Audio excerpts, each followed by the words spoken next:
huh? Yeah, you'd be a good blatant beast. You're doing fabulous in hail. You're just a splendid hail. I think you can do a good beast. Oh, all right. Yeah. Oh, I'm so glad you agree with me. And I don't know, Grocky, is he going to agree with me to step up to the plate for Harold Shea today? Sure. I think he could handle it. Oh, thank you, Rocky. Okay, so if I could have Laura Lila as our narrator, and Rocky as our master magician Dolan. Looks like I'll be the blatant beast, and if we could have Lost Horizon as Reed Chalmers, and I will need Vetty as Belphoebe. Okay. And we'll get as far as we can get. Oh, as a recap, we're looking, let's see, Harold Shea and Reed Chalmers have left Satiran's castle in search of the true Florimel and the magicians behind her disappearance. Our heroes are attacked by Lossels and saved by Belphoebe. A discussion around white-black magic occurs, leading Chalmers to illustrate his point by conjuring up what he thinks is a pigeon with these words. Oh, bird that speaks with the words of men, mocking their wisdom of tongue and pen.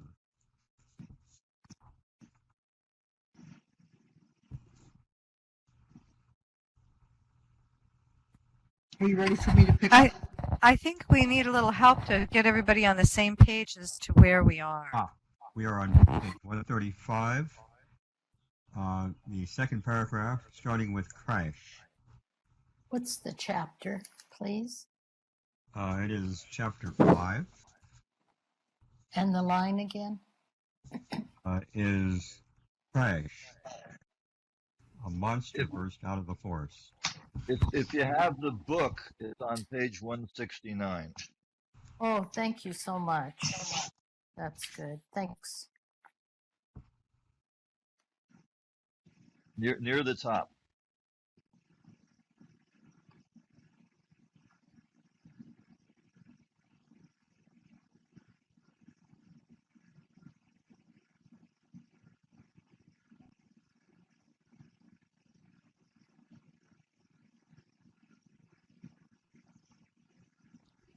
Okay, is everyone ready?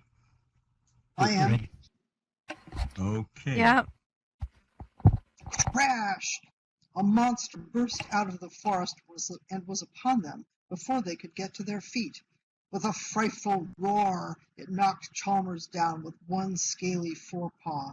Shea got to his knees and pulled out his épée halfway out of the scabbard before a paw knocked him down too. The pressure on Shea's back let up. He rolled over and sat up. Chalmers and Belphoebe were doing the same. They were close to the monster's chest. Around them, the thing's forelegs ran like a wall. It was sitting down with its prey between its paws, like a cat. Shea stared up into a pair of huge, slit-pupilled eyes. The creature arched its neck like a swan to get a better look at them. The blatant beast! Now, surely, are we lost? What mean you? You called me, did you not? And wherefore such surprise when I do you miserable mortals the boon of answering? Really, I had no idea. I thought I asked for a bird. Well? But you're a reptile. What is a bird but a reptile with feathers? Nay, you scaleless tadpole, reach not for your sword, else I'll mortify you thus. The monster spat. Whack, too. The green saliva sprayed over a weed, which turned black and shriveled rapidly. Now then, and you ransom yourselves not, I'll do you die ere you can say William of Ockham.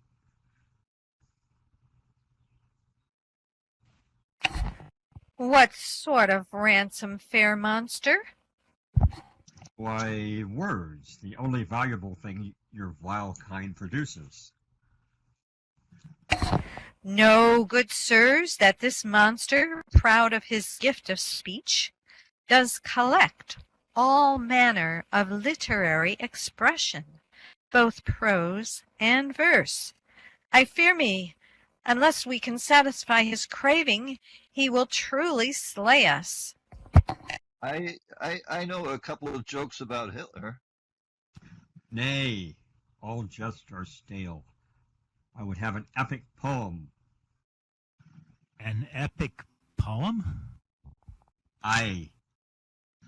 You know, like, hearken to me, God have been wives, maidens, and all men.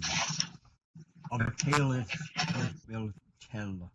Also it while and there to dwell the tale of Havelock is I might. Although it was little he yield for naked.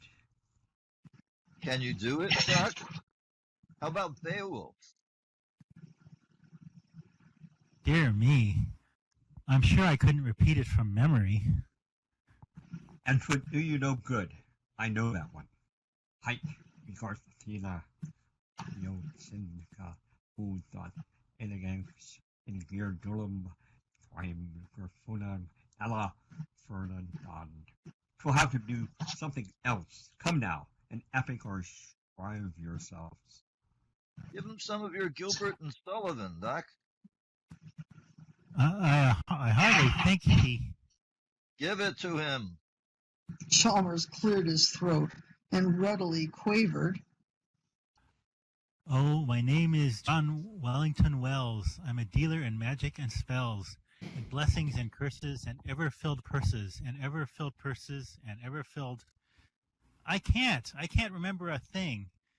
Can't you recite something, Harold?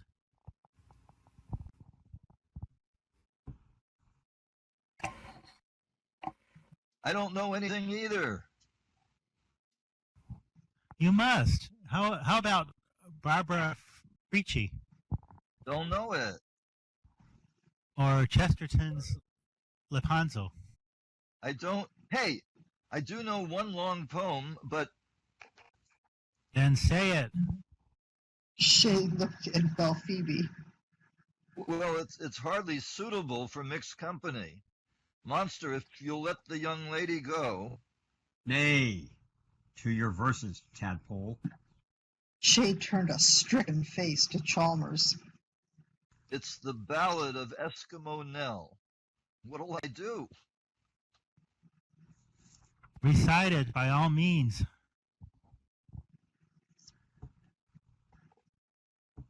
Oh, Lord.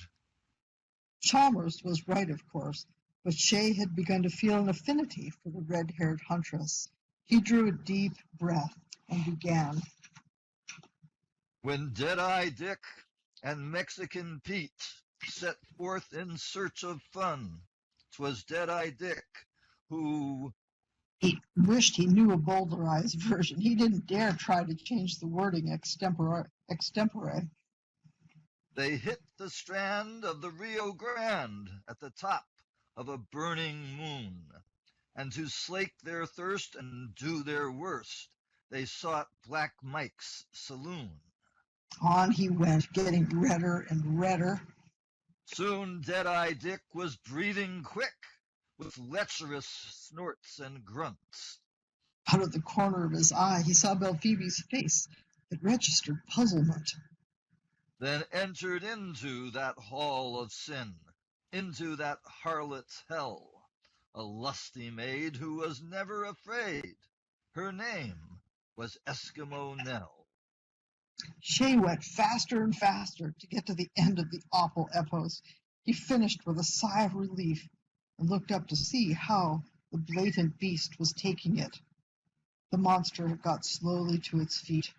Without a word to its late captives, It lumbered off into the woods, shaking its reptilian head.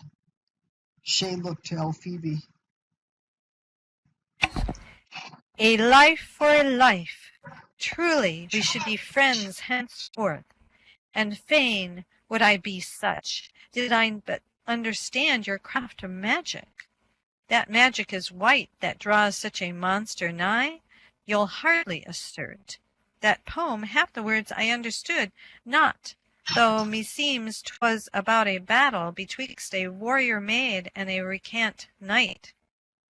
You might put it that way. Riddle me those words, Sir Squire Harold, for ensample. Some other time, Miss Belphebe, if you don't mind.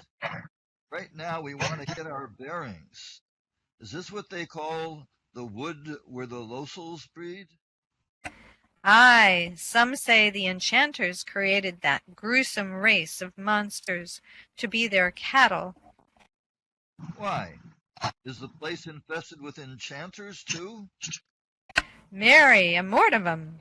Take care lest you fall into their snares.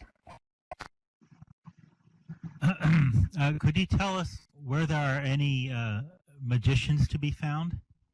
Shay scowled at his partner. Belphoebe's face changed. Now, wherefore would you know such things?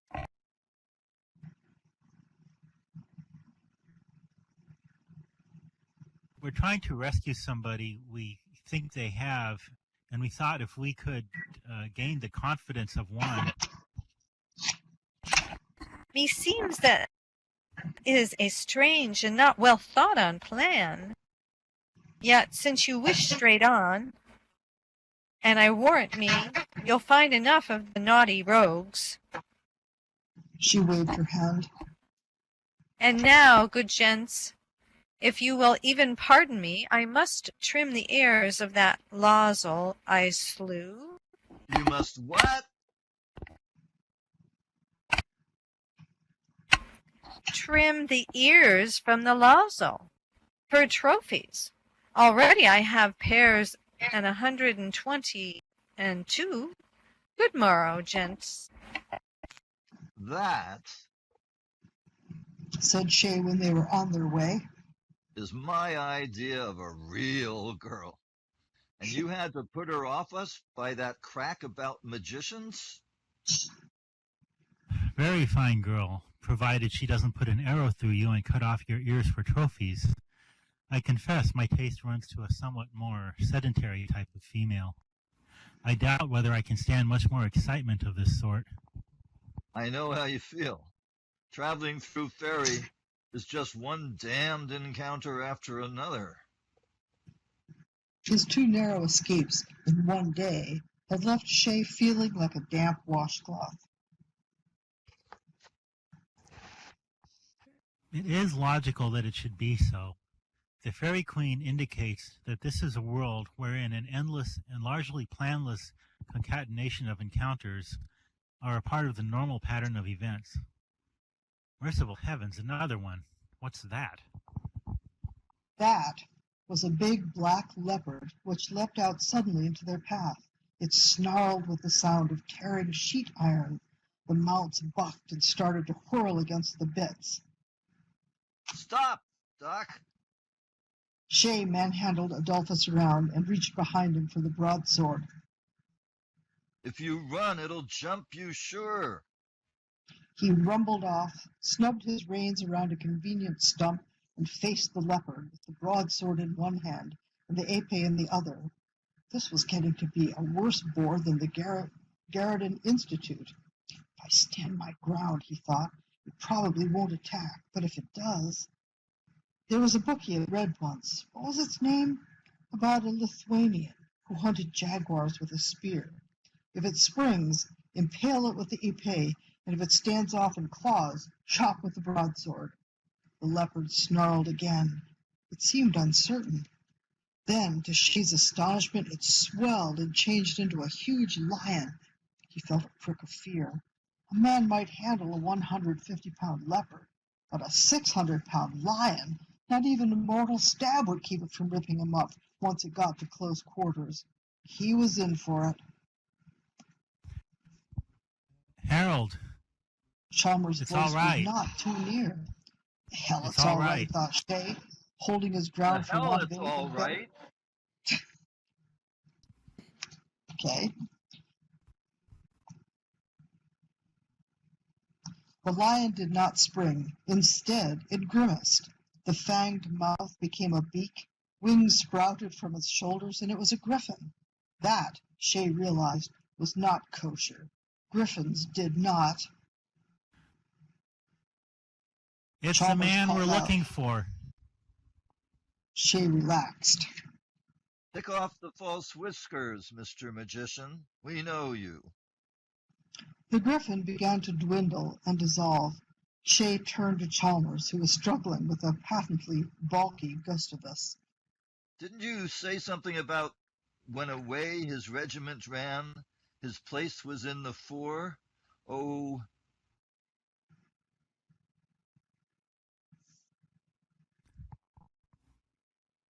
I couldn't control this confounded beast, and it's at the fore, not in. How do you do, sir? This was to the ex-griffin, which had become a stout, dark, bald man, who stood glowering at them, fists on hips. I do right well. What do you do here? Seek trouble? You've come to the right market. in a way, I suppose we are, if you call yourself trouble. Oh, you seek my professional service.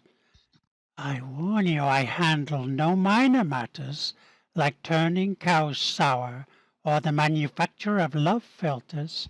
That's witchwife work. I'm a master magician. Then we're delighted. Excuse me, Harold. I should like to explain to the gentleman that our interest is professional, looking to an exchange of information that might be mutually profitable. Oh, you two claim to be magicians. How do I know you speak sooth? Tell me that, eh? Well, Work a spell for him, Doc. oh dear me. I don't suppose he'd be satisfied with more mice or cats. All I can think of now is when I prepared for conjuring up a dragon. What the hell? That's fine. Go ahead with your dragon. The magician's ears caught the last word. Dragon? Do you think you can really produce a dragon? Let's see you do it. But won't it be dangerous? Have no fear. I'll get a counterspell ready. Dolan protects you. The Dolan. He struck Go it. him, Doc. Chalmers, with a look of baffled and apprehensive resignation, began to make a list of the properties needed. A small red salamander was discovered under a stone. Most of the other things they had already, but a snapdragon plant was called for, and there was none in sight. Conjure one up. The harassed psychologist looked annoyed, but with the aid of a roadside weed, he produced a snapdragon plant the size of a tree. The Dolan snorted. Chalmers laid out his properties, lit a fire with flint and steel, and began an incantation. By Fafnir and Hydra, Apophis and Yang, with the length of Nidhogger, Tiamat's sharp fang, the shape of the lizard, the strength of the bear, thou, scaled like the serpent, emerge from your lair. Seed of Triptolemus, Beowulf's bane, symbol of Usher and bringer of rain. Shay prudently hitched the animal's reins around a tree. If the dragon turned out to be winged and hungry, he wished that his damned reckless impulsiveness had not made him force Chalmers' hand. If the Dolan's counterspell didn't work. The oyster-colored smoke of the fire thickened and darkened. Chalmers bit off his chant in mid-stanza and scrambled back. A reptilian head, a yard long, was poking toward them out of the smoke. The head had a scaly neck behind it. Then came a foreleg, and another. The dragon seemed to be crawling from nothingness through an orifice somewhere in the smoke, ballooning out as it came. There it was, complete to stinger-tipped tail, gazing at them with yellow cat's eyes. Shay breathed, not daring to attract its attention by a movement. If it starts for us, Doc, you get on Gustavus, and I'll let go the reins. Dolan's face was twisting as though he had swallowed too big a mouthful. The dragon lurched a few steps, not toward them, but off at right angles, opened its terrible mouth, gave a whistling bleep, and began to crop the grass contentedly. God bless my soul. He'd better. Look! A second draconian head was pushing through the smoke. This one squirted out in a few seconds. It looked at the three men, then wandered over to a clump of bright-colored flowers, sniffed, and began to eat them. Now a third and a fourth head were already in sight. As fast as the dragons were extruded, more followed them. The field, down to the very confines of the trees, was crowded with them, new arrivals butting the others to make room or scratching their sides on trees. Shay was counting. 33, 34. We better untie the animals and move, or we'll get stepped on. 36, 37. Dear me. Chalmers fingering his chin as they backed among the trees. I rather feared this. The same thing happened with the mice. 52, 53. My God, the country will be overrun with them. Dragons had overflowed the field and were lurching through the trees with their ungainly gait, munching everything green in sight and mooing at each other with the same plaintive beeping sound. 98, 99, 100. Oh, boy. The fire suddenly died, and the cascade of vegetarian dragons ceased. My God. 100 reptilian Ferdinands. Dolan's voice was that of a man shaken to the core. Forsooth, you do not do things by halves. Though I mind me I once succeeded with a bushel measure full of pearls. By a Dolan ribbon, snapped his fingers. by a ribbon's toenails, are you not those who even now bested the blatant beast? That's us. How did you hear about it? The beast passed me a few hours ago and warned me of a proud company. He said he demanded a trifle of poesy, as is his custom, and you gave him a lace full of such spice. He durst not repeat it for shame. The like had never happened before to him, and he seemed much more downcast thereby. But was there not another of you? The beast mentioned 3. Chalmers cleared his throat, but Shay quickly answered, No, he's got us mixed up with another bunch. 'Tis a thing conceivable. The beast is in sooth of the lower orders, and cannot count beyond Dolan shook a finger and said with a slight leer, Now about these dragons. Tell me, fellow magicians, was it not by error you got eaters of grass? No secrets in the trade. No use taking unnecessary risks. Chalmers still looked a trifle wall-eyed, Doubtless. remarked Dolan with a glance that Shay just barely saw. Doubtless you can exorcise them as rapidly. We could. For the dragon disappearing spell, though, we need an aneroid combomputer, and we lost ours. Do you have one with you? It is an ameroid combomputer. Nay, I fear me not so. Last spring came a black frost that killed all the plants on which ameroid combomputers grow. However, He spread his hands regretfully. However, meseems these dragons will in the long run be a benefit, making rare good sport and food for our friends and servants the Losels. And now, Sir Magicians, whom I have not seen, explain your purpose in Loselwood.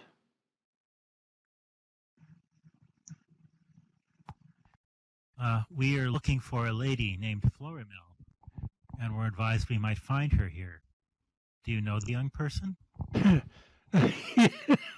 real Florimel or the false?